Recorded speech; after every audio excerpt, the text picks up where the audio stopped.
They say love is blind, but in my case, love was a crime scene I refused to investigate. For 6 years, I wasn't Daniel's fiancé. I was his ghost. I was the one who paid the bills, managed the chaos, and swallowed his quiet insults about my small administrative mind. I thought I was being a supportive partner. I didn't realize I was being harvested. It all changed with a single notification: $14,000. Gone. When I confronted him, he didn't flinch. He just laughed that soft, condescending laugh and told me I was confused again. That was his ultimate weapon: gaslighting. He wanted me to believe I was losing my mind so I wouldn't notice he was stealing my life. But Daniel made one fatal mistake. He forgot that I am a woman who thrives in the details. While he was out playing the visionary CEO, I was following the digital blood trail he left behind. What I uncovered wasn't just a hidden account, it was a target list. A predatory blueprint that proved our entire 6-year relationship was nothing but a calculated financial hit. You are about to witness the systematic dismantling of a man who thought he was too smart to get caught. I'm going to show you the chilling moment I realized he used my own 55th birthday party to trick me into signing away my entire retirement. But don't turn away. Because the way I strike back in front of his billionaire investors isn't just revenge, it's a masterpiece. If you've ever been made to feel small, or if you've ever suspected the person next to you is wearing a mask, you need to hear this. By the end of this story, the man who tried to make me invisible will be the one wishing he could disappear. My name is Brooke, and at 38, I had spent over a decade carving out a reputation as a senior administrator at one of the most prestigious universities in the Northeast. My life was defined by precision, a world of academic audits and million-dollar grants, where a single misplaced decimal point could ruin a career. I was a woman of logic and ironclad spreadsheets, yet when it came to Daniel, the man I had shared my home and heart with for 6 years, all that professional sharpness seemed to dissolve into a soft, hazy blur of devotion. The morning I discovered the missing $14,000, my heart didn't race with anger. It stuttered with a familiar, sickening sense of self-doubt. I was sitting in my sun-drenched home office, the steam from my coffee swirling in the morning light, when I opened our joint savings portal. There it was, a vacuum where a significant chunk of our shared future used to be. My first instinct wasn't to call Daniel.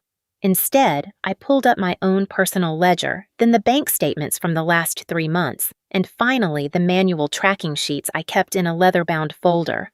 I checked the math 4 times. I looked for a transfer I might have authorized in a moment of exhaustion. I looked for a bill I might have forgotten. I was so well trained in the art of questioning my own memory that I spent 2 hours trying to prove that I was the one who had failed. As I stared at the screen, my mind drifted back to the night of my 38th birthday party just 3 months ago. Daniel had spared no expense transforming our backyard into a shimmering oasis of fairy lights and expensive peonies. He had stood before our friends' colleagues from the university, prominent donors, the local elite, and raised a crystal flute of vintage champagne. He spoke of my brilliance, calling me the anchor of his soul and the most brilliant mind he had ever encountered. I felt seen, cherished, and profoundly loved. Later that night, as the guests were filtering out and the wine had left me feeling warm and pliable, he had set a small stack of papers on the mahogany desk in our library. He told me they were just routine updates for our estate planning, something to ensure I was protected as we headed toward our wedding next year. He had kissed the crown of my head, whispering how much he admired my attention to detail, but insisting that tonight I should just trust him and enjoy the glow of my milestone. I signed where he pointed, my hand slightly unsteady from the celebration, never imagining that I was signing away the very ground I stood on. The $14,000 hadn't just been spent on a whim. The digital trail showed it had been moved to an external holding account on the very morning I was waking up to birthday breakfast in bed. This was the pattern of our life, a sophisticated architecture of silence Daniel had built around me. He was a visionary, a man of big ideas and high-stakes startup dreams, and he never missed an opportunity to remind me that I was procedural. It started as a joke in the early years of our engagement, him playfully teasing me for reading every line of a rental agreement or checking the oil in the car. But over time, the joke became a cage. He framed my professional competence as a personal limitation. When I would try to discuss our long-term investment strategy, he would sigh with a patronizing fondness, telling me that I was too bogged down in the administrative weeds to see the limitless horizon he was building for us. He positioned himself as the genius who needed my supportive structure to fly effectively, relegating me to the role of a glorified clerk in my own relationship. I didn't read the fine print anymore because he had convinced me that my desire to do so was merely a symptom of my chronic anxiety, a personality flaw that he so graciously managed for me. The first real red flag had appeared weeks before the missing money buried in a draft of our joint tax filing. My eyes, trained by years of university compliance, had caught a discrepancy in how he was reporting his business losses against my high-tier salary.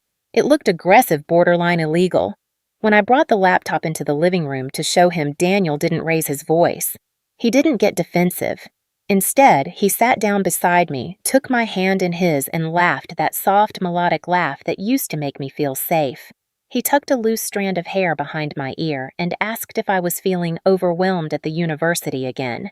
He suggested that perhaps the pressure of the upcoming audit at the dean's office was making me see monsters where there were only shadows. He told me he had already cleared it with our CPA and that I should focus on my important work and let him handle the boring financial logistics. His kindness felt like a warm blanket, but for the first time I felt the chill underneath. He wasn't comforting me. He was silencing me with a kiss. He was using his affection as a tactical weapon to maintain total control over the narrative of our life.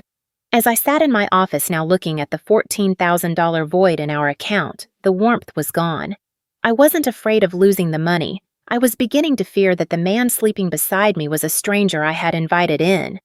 The chill that had settled in my bones during that morning in my office didn't dissipate. It sharpened into a cold, needle-like focus that I hadn't felt in years. I realized that if I confronted Daniel now, he would simply wrap me in another layer of silken excuses, making me feel like a hysterical child for counting pennies while he built empires. To get to the truth, I had to stop being his fiancé and start being the auditor the university feared. I made an appointment with Sarah Miller, a ruthless estate attorney I knew through the university's legal network, framing the meeting as a routine checkup for my personal assets. Walking into her glass-walled office, I felt like a spy in my own life. I sat across from her, my hands folded neatly over my leather briefcase as she pulled up my comprehensive financial profile. We moved through my pension and my property titles until she paused, her brow furrowing as she scrolled through a recent filing. She asked if I was aware that I had recently been added as a primary guarantor for a $250,000 business credit line with a predatory interest rate. My heart stopped, but my face remained an impenetrable mask of administrative calm. When she turned the monitor toward me, the digital document was crystal clear. It was a personal guarantee, a legal tether that made me personally liable for every cent of Daniel's startup debt if his vision failed. My eyes didn't go to the dollar amount first. They went to the date. It was stamped with the date of my 38th birthday. I stared at my signature with its slightly loopy B and the unsteady tail on the E. The realization hit me like a physical blow to the solar plexus. He hadn't just forgotten to mention a document in the heat of a party. He had waited for the one night of the year when my guard was completely down, when the wine was flowing and the air was thick with his public declarations of love, to place a financial noose around my neck. He had traded on the emotional high of my milestone to ensure I wouldn't read the fine print that effectively mortgaged my entire future to his ambition. I left the attorney's office not with tears, but with a calculated, burning rage. That evening, while Daniel was out at a networking mixer that I now realized was likely just another stage for his performance, I did something I had never done in 6 years. I bypassed the biometric lock on his home office computer using a recovery key I'd seen him type a dozen times. I bypassed the surface-level folders filled with pitch decks and marketing jargon, digging deep into his cloud storage until I found a directory simply titled Business Strategy. I expected to find more spreadsheets of his projected earnings. Instead, I found a psychological autopsy of myself. There was a spreadsheet titled Personal Assets and Leverage, and my name was the only one on it. He had documented my credit score of 812, the exact vesting schedule of my university pension, the equity in the home I had bought before I met him, and even a list of my vulnerability triggers. He had noted that I was susceptible to validation through professional praise, and that I had a high threshold for emotional endurance. It was a predatory blueprint. I realized then that our 6 years together weren't a relationship. They were a long-term acquisition. I wasn't his partner, and I certainly wasn't the love of his life. I was a financial instrument. I was the high-grade collateral he needed to secure the capital he couldn't get on his own merit. He had stayed with me for 6 years, not because of who I was, but because of what I owned and the institutional stability my name provided. I was the credibility shield for his reckless gambles, a high-value asset he was harvesting one piece at a time. The weight of this discovery felt like it might crush me until I reached out to Eleanor, a woman who had been my mentor since my first day at the university. Eleanor was 70, a retired dean of faculty who moved through the world with the quiet authority of someone who had seen every trick in the book. We met at a quiet, dimly lit bistro where the booths were deep and the shadows were long. As I laid out the documents in the folder I had found, Eleanor didn't look shocked. She looked at me with a profound, weary sadness that made my skin crawl. She took a slow sip of her tea and told me about a man she had loved 30 years ago, a man who had left her with a mountain of debt and a shattered reputation just as she was up for tenure. She explained that men like Daniel are specialists in a very specific kind of theft. "They don't leave when they stop loving you," she whispered. "They leave when they have finished extracting your value. They are like miners. Once they've stripped the gold from the vein, they move on to the next mountain without a backward glance." But then her eyes sharpened, glowing with a sudden fierce intensity. She leaned across the table and introduced me to the mirror strategy. She told me that Daniel's greatest strength was his belief that I was procedural and predictable. She instructed me to play that role to perfection. I was to be the supportive, slightly overwhelmed fiancé he expected. I was to smile, sign the trivial things he put in front of me, and nod at his visionary speeches while I quietly built a cage out of his own lies. I had to let him think he was winning the game right up until the moment I pulled the floor out from under him. I had to document every lie, every diverted dollar, and every manipulated document. "Documentation is dignity, Brooke," she said firmly. "You are going to give him enough rope to hang his own reputation." I walked out of that bistro no longer a victim. I was an investigator, a silent auditor waiting for the final tally. I realized that my years of academic precision weren't a limitation, as he had claimed. They were the very tools I would use to destroy him. He thought he was playing a game of emotions, but he had accidentally challenged a woman who mastered the logic of consequences. He hadn't just leveraged my credit, he had calculated the exact cost of my soul in a business plan. The cold resolve Eleanor had instilled in me became my only armor as I walked back into the home I shared with a predator. I played the part of the unsuspecting fiancé to perfection, nodding at Daniel's enthusiastic rants about his latest disruptive tech while my mind was busy cataloging the true cost of his presence in my life. The stakes shifted from personal betrayal to professional catastrophe on a rainy Tuesday afternoon when a thick white envelope from the Internal Revenue Service arrived. It wasn't an audit yet, but a verification notice regarding significant income misallocations and unexplained business losses tied to our joint filings. As a senior administrator at a university that lived and died by federal compliance, even the whisper of a tax discrepancy was a career death sentence. I sat at my mahogany desk, my fingers trembling as I dissected the drafts Daniel had pressured me to sign. I finally saw the mechanism of his theft. He and his accountant had been dumping every failed investment and exorbitant startup expense onto my high-salary tax profile. By inflating his losses against my steady institutional income, he had been manufacturing massive tax breaks for himself while leaving me as the sole legal guarantor of the debt.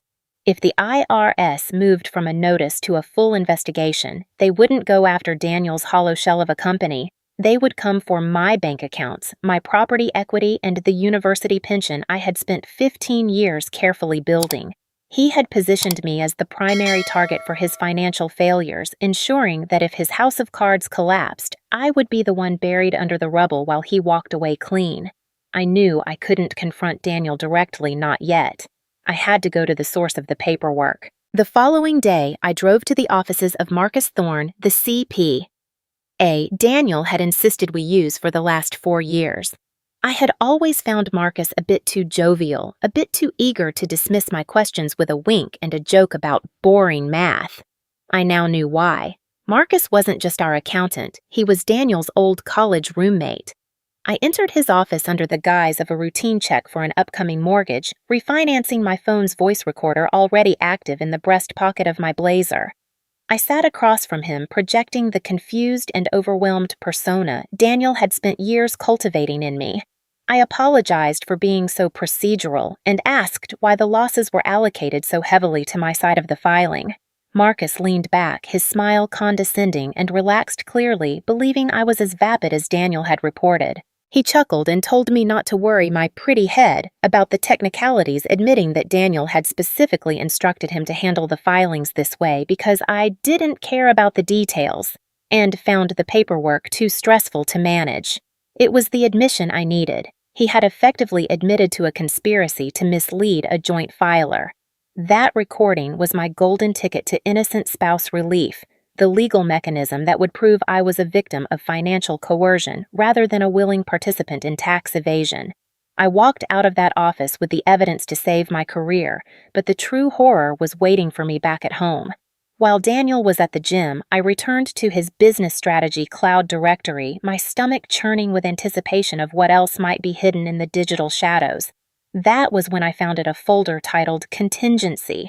It wasn't a business plan, it was a character assassination kit. Inside were dozens of drafted emails and typed notes addressed to our mutual friends, my colleagues at the university, and even the board of trustees. The narratives were chillingly consistent. He had drafted messages portraying me as mentally unstable, increasingly paranoid, and obsessively controlling over every cent of his hard-earned money. He had even noted specific dates and times of our arguments instances where I had merely asked a question about a bill and twisted them into evidence of my supposed deteriorating mental state. He was building a narrative that would make any future accusation I made look like the ramblings of a bitter, unstable woman. He wasn't just preparing to leave me once the money was gone. He was preparing to destroy my credibility so completely that I would be left with no one to turn to and nowhere to go. He wanted to ensure that when he finally walked out the door with the last of my assets, I would be too discredited to ever hold him accountable. The man I had planned to marry had spent months, perhaps years, meticulously crafting a cage made of lies to ensure my total silence. He wasn't just stealing my present, he was poisoning the ground I intended to stand on for the rest of my life. The poisonous reality of Daniel's contingency folder didn't just sit in my mind. It began to manifest in the very air of the university hallways. I realized that while I had been focused on the missing $14,000, Daniel had been playing a much larger game of social conquest. The peak of this maneuver came during the annual President's Gala, an evening of black ties and heavy donors, where my professional standing was supposedly at its zenith. As a senior administrator, I was usually the one orchestrating the room, but tonight, Daniel took center stage. During the dessert course, he requested a microphone under the guise of a surprise tribute to me. I stood by the podium, my smile frozen in place as he began a speech that was a masterpiece of subtle cruelty. He spoke with such convincing warmth, his eyes glistening with performed empathy as he told the room of elite educators and philanthropists that I was preparing for a much-needed early retirement. He claimed that the unrelenting stress of my position had finally become too much for my health and that he was stepped in to help me transition into a quieter life where I wouldn't have to worry about the complexities of administration anymore. I felt the collective gaze of the room shift from respect to a sickening, heavy pity. In 3 minutes, he hadn't honored my career. He had publicly declared me a liability. He was stripping me of my professional identity in the very heart of my power base, making sure that when I finally spoke out, the world would see it as the confused lashing out of a woman who had simply lost her grip. In the days following the gala, the social erosion became a physical weight. My colleagues, people I had worked with for a decade, began to treat me like a glass figurine that was already cracked. Conversations would stop when I entered the break room, replaced by tight, sympathetic smiles and gentle inquiries about my well-being. During a meeting with the Board of Trustees, a prominent donor pulled me aside not to discuss the new grant proposal, but to ask if I was coping well with the transition Daniel had mentioned. I realized then how deep the seeds had been planted. For months, while I thought he was my greatest supporter, he had been whispering in ears at every cocktail party and golf outing, telling everyone that I was burning out, confused, and struggling to keep up with the pace. He had created a narrative where my expertise was actually exhaustion, and my precision was merely a symptom of a fragile mind. I was being isolated in plain sight, my world shrinking by his design as he systematically cut off every professional and social support I had. The gaslighting had moved from our dinner table to the public square, and for the first time in my life, I felt the terrifying vertigo of a woman who was being erased by the person she was supposed to trust most. But Daniel's arrogance was built on the assumption that he was the first man to ever try this, and that I would be too ashamed to look for his footprints elsewhere. Driven by a desperate need for a counter-narrative, I made a daring move and tracked down Chloe, the woman Daniel always referred to as his unhinged ex-wife. He had told me stories of her supposed alcoholism and her frantic, jealous rages that had forced him to leave her 10 years ago. We met in a secluded park outside the city, far from the prying eyes of the university community. When Chloe stepped out of her car, I didn't see an unhinged wreck. I saw a sharp, composed woman with eyes that held the same cold, analytical fire that was currently burning in mine. As we sat on a weathered bench, she began to speak, and it felt like listening to a recording of my own life. She told me about the lavish parties, the routine signatures on high-interest documents, and the slow, agonizing smear campaign that had eventually cost her her career in finance. She had been a high achiever, too, a woman of substance who had been hollowed out and then discarded the moment her credit was maxed out and her reputation was shredded. It was a chilling mirror image of my own situation. Chloe hadn't been unhinged. She had been gaslit into a corner until she had no voice left to scream with. We sat there in the fading light, two women who had been chosen specifically for our strength and our stability, only to have those traits used against us. But as we exchanged documents and timelines, I realized that Chloe had kept the records Daniel thought she had destroyed. The alliance was formed in that quiet park, a silent pact between the unstable ex and the exhausted fiancé. He thought he had turned the world against me, but he forgot that the women he broke had started talking to each other. The day of the investor presentation arrived with a heavy electric stillness that felt like the moment before a summer storm. Daniel was at the absolute height of his arrogance, pacing the mahogany-paneled boardroom of a private downtown club like a king preparing for his coronation. He looked impeccable in his tailored charcoal suit, radiating the kind of effortless charisma that had fooled me for 6 years. As the room filled with elite venture capitalists and tech magnates, I took my seat in the back, projecting the image of the supportive, exhausted fiancé he had so carefully curated for the world. I watched as he pulled up his pitch deck, the slides glowing with sleek graphics and bold promises of disruptive innovation. But the true foundation of his presentation wasn't the technology. It was me. On the third slide, my name and university title were listed in bold under the heading Primary Guarantor and Strategic Advisor. He was using my 15 years of unblemished institutional credibility as his primary credibility shield, effectively telling these millionaires that if a senior administrator from a top-tier university was willing to put her entire financial life on the line for this venture, then it was a guaranteed success. He was minutes away from securing $1 million seed investment, his smile wide and predatory as he spoke about limitless growth and unshakable trust, all while the fraudulent personal guarantee I had signed on my 38th birthday sat in the digital folder he had prepared for the final closing. The presentation concluded with a flurry of impressed nods, and the floor opened for the standard Q&A session. Daniel stood by the podium, his posture relaxed and victorious, fielding questions with the practiced ease of a man who believed he had already won. When I stood up, the room went quiet, but not out of tension. They simply expected me to offer a glowing testimonial to bolster his claims. I didn't smile. I didn't look like the woman who was struggling to cope with her workload. I stood tall, my voice calm, professional, and terrifyingly clear, slicing through the warm atmosphere of the room like a scalpel. I looked directly at the lead investor and asked if his group was aware that their primary guarantor was currently filing for innocent spouse relief due to a documented lack of informed consent and systemic financial coercion. I asked if they had performed due diligence on the signature dated the night of my birthday celebration, or if they knew that the strategic advisor listed on the screen had actually spent the last 48 hours legally separating every one of her assets from the presenter's control. The silence that followed was absolute, a heavy, suffocating vacuum. I watched as the visionary mask on Daniel's face didn't just crack, it disintegrated.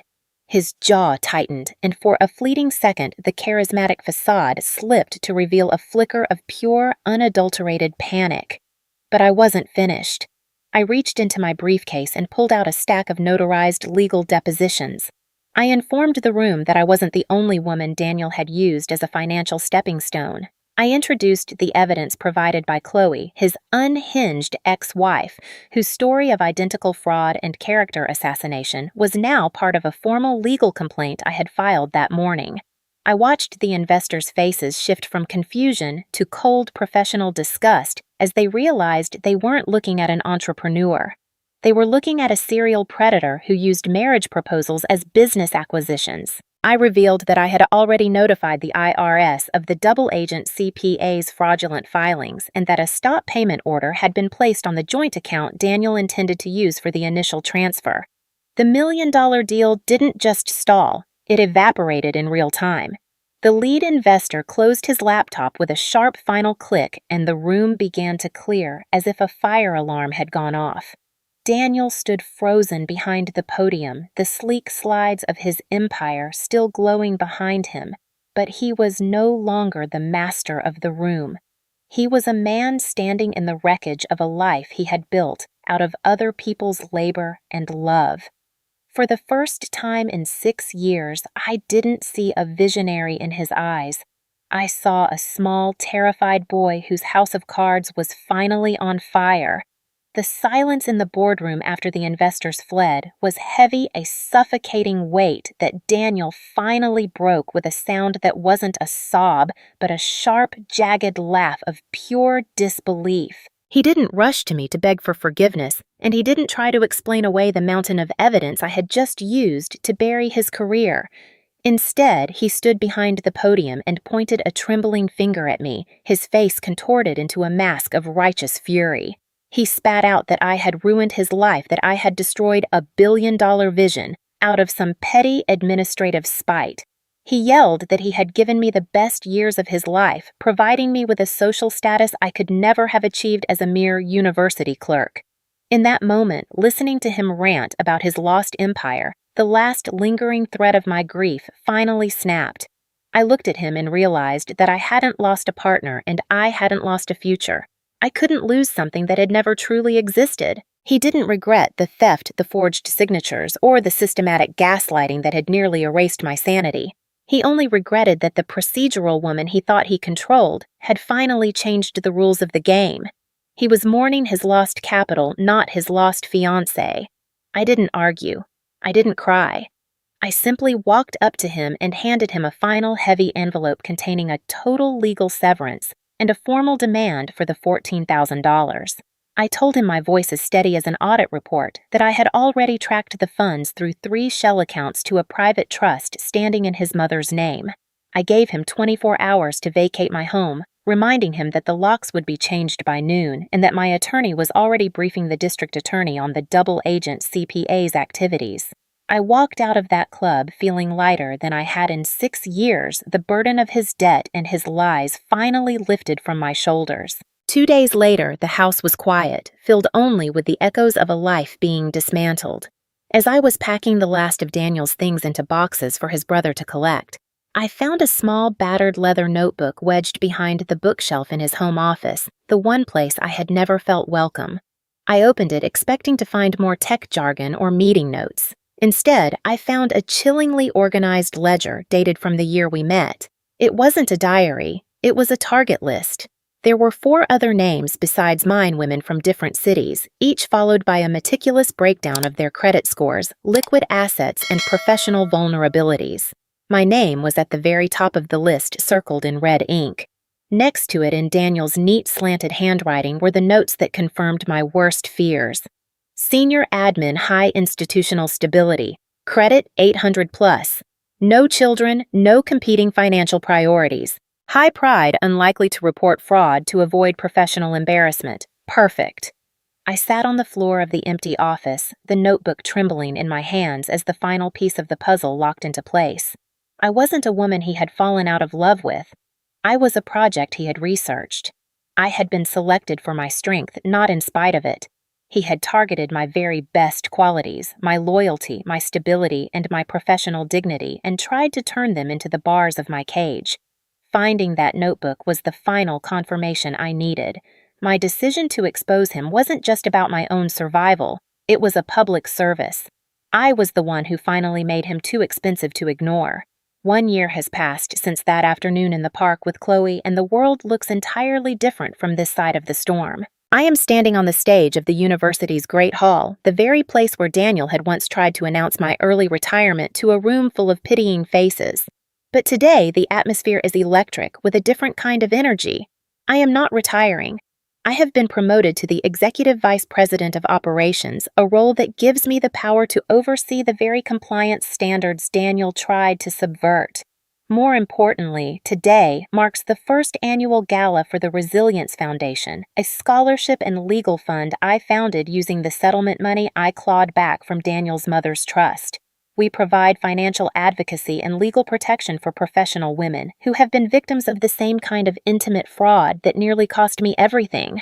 As I look out at the audience, I see Chloe sitting in the front row, her head held high now, working as our lead financial consultant. I see Eleanor in the balcony nodding with that same fierce, quiet pride she showed me in the bistro. I realized that the invisible woman Daniel tried to create had actually been a warrior in waiting. I had taken the very procedural mind he mocked and used it to audit my way back to a life of meaning. I think of Eleanor's words every single day. Documentation is dignity. It's a mantra that saved my career, my home, and my soul. I am no longer the woman who shrinks herself to fit into the shadow of a visionary. I am the woman who owns the light. Daniel is currently facing a series of civil lawsuits and a very public bankruptcy, his empire revealed as nothing more than a trail of broken promises and forged papers. He thought he could write a story where I was the tragic footnote, the exhausted woman who faded away into the background of his success. But he forgot that a story is only as good as the person who controls the facts. I stood at the podium today looking out at a sea of women who were finally learning how to count their own value, and I realized that my life didn't end when the $14,000 vanished, it began. I had spent 6 years being a character in his fiction, but I am the one who wrote the ending. $14,000 didn't expose him. The story he tried to write without me did, and I've always been the better editor. If this story of betrayal and ultimate reclamation moved, you don't let your journey end here. Our community is built on the strength of voices like Brooke's, and your support ensures these narratives of justice continue to be heard. If you found Brooke's strategic takedown of Daniel as satisfying as we did, please consider subscribing to the channel and hitting the notification bell so you never miss a lesson in resilience. We want to hear from you in the comments section below. Do you agree with Brooke's calculated public exposure of Daniel? Or do you believe she should have handled the confrontation privately through the courts? Many of our viewers have shared that the most chilling part of this story was the discovery of the target list, while others felt the alliance with the ex-wife was the ultimate masterpiece of the plot. What was the most shocking moment for you? Your insights and opinions drive the conversation and help others recognize the red flags of financial manipulation before it is too late. Join the discussion, share your own experiences of standing up for your dignity, and help us grow this sanctuary for truth. Together, we can ensure that no one is ever forced to become small again. Thank you for watching and for being the most vital part of our story.